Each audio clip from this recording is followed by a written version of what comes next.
बांग्लादेश में हिंदुओं पर अत्याचार हो रहे हैं, उन्हें पकड़ने के आदेश दिए गए हैं, लेकिन ऐसा क्यों हो रहा है? क्या है बांग्लादेश में हिंदुओं पर अत्याचार की असली वजह? वो भी उनके शासनकाल में जिन्हें नोबेल का शांति पुरस्कार मिला है। भारत का पड़ोसी मुल्क है बांग्लादेश। भारत से बांग्लादेश की दूरी है 1477 किलोमीटर।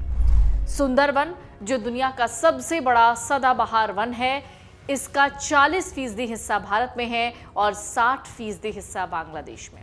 लेकिन इन दिनों बांग्लादेश में हिंसा चरम पर है।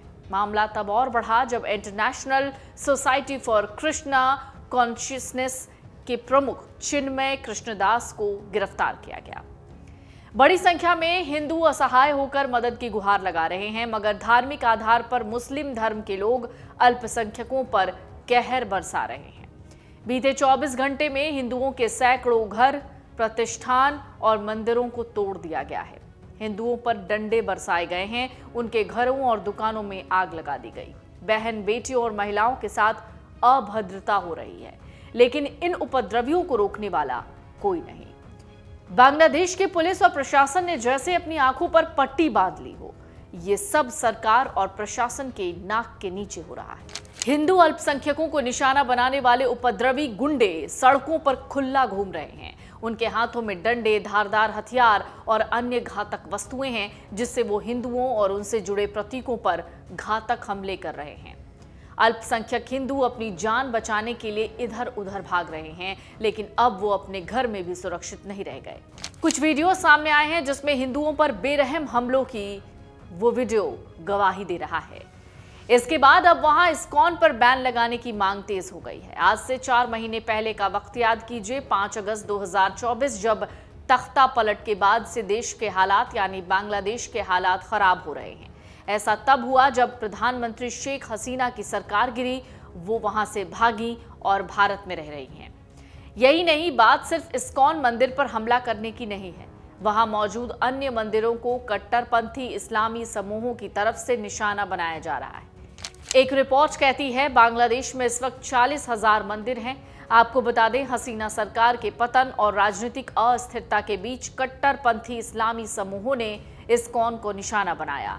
इसके खिलाफ #बैन इस्कॉन और इस्कॉन इज टेररिस्ट जैसे ऑनलाइन अभियान चलाए जा रहे हैं और इसे देश की सुरक्षा और सांप्रदायिक स्थिरता के लिए खतरा बताया जा रहा है। इससे पहले हसीना के जाने के तुरंत बाद खुलना डिवीजन के मेहरपुर में एक इस्कॉन मंदिर को तोड़ा गया, उसमें आग लगाई गई थी। बांग्लादेश में नई यूनुस सरकार पर कट्टरपंथी इस्लामी गुटों को खुश करने और इस्कॉन पर हमला करने की अनुमति देने का आरोप है। बांग्लादेश के कट्टरपंथी संगठन हिफाजत इस्लाम ने जुमे की नमाज के बाद इस्कॉन के खिलाफ रैली निकाली, जिसमें प्रदर्शनकारियों ने इस्कॉन पर प्रतिबंध लगाने की मांग करते हुए इसके समर्थकों के खिलाफ हिंसक नारे लगाए। इतना ही नहीं, उन्होंने सोशल मीडिया पर #बैन इस्कॉन और #इस्कॉन इज टेररिस्ट जैसे हैशटैग ट्रेंड कर रहे हैं। इसके अलावा इस्कॉन पर हिंसा भड़काने और शेख हसीना की पार्टी आवामी लीग से जुड़े होने का आरोप लगाया जा रहा है। आवामी लीग का विरोध करने वाले इस्लामी समूहों ने इस्कॉन को आवामी लीग का समर्थक बताकर निशाना बनाया।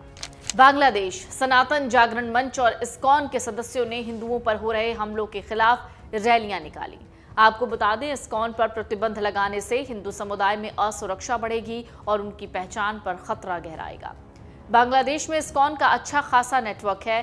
बांग्लादेश में इस्कॉन के मंदिर ढाका, मेमनसिंह, राजशाही, रंगपुर, खुलना, बारिसाल, चट्टोग्राम और सिलहट में मौजूद हैं। यहाँ मंदिर के मानने और पूजने वालों की संख्या बहुत ज्यादा है। इनकी संपत्ति भी बहुत ज्यादा है। ये आए दिन बांग्लादेश में गरीबों की मदद करते हैं। बीते महीने बांग्लादेश में आई बाढ़ में भी इस्कॉन मंदिर के लोगों ने बहुत मदद की थी। बांग्लादेश में हिंदू अल्पसंख्यकों पर अत्याचार थमने का नाम नहीं ले रहा। शांतिपूर्ण प्रदर्शन के दौरान हिंदू समुदाय के प्रदर्शनकारियों पर कट्टरपंथी तत्वों ने हमला किया। ये घटना चिन्मय दास की गिरफ्तारी के बाद हुई, जिन्होंने हिंदू अधिकारों और धार्मिक स्वतंत्रता की आवाज उठाई थी। कट्टरपंथी भीड़ ने प्रदर्शन कर रहे हिंदुओं को दौड़ा दौड़ा कर पीटा और उनके खिलाफ हिंसक बर्ताव किया। पुलिस ने भी प्रदर्शनकारियों पर लाठीचार्ज किया, जिससे कई लोग घायल हो गए। प्रदर्शनकारियों का कहना है वो केवल शांतिपूर्ण ढंग से अपने अधिकारों की मांग कर रहे थे, लेकिन उनकी आवाज को दबाने की कोशिश हुई। घटना के बाद अंतर्राष्ट्रीय स्तर पर बांग्लादेश में अल्पसंख्यकों की हालात को लेकर चिंता जाहिर की जा रही है। बांग्लादेश में हिंदू समुदाय लंबे समय से धार्मिक भेदभाव और हिंसा का शिकार हो रहे हैं।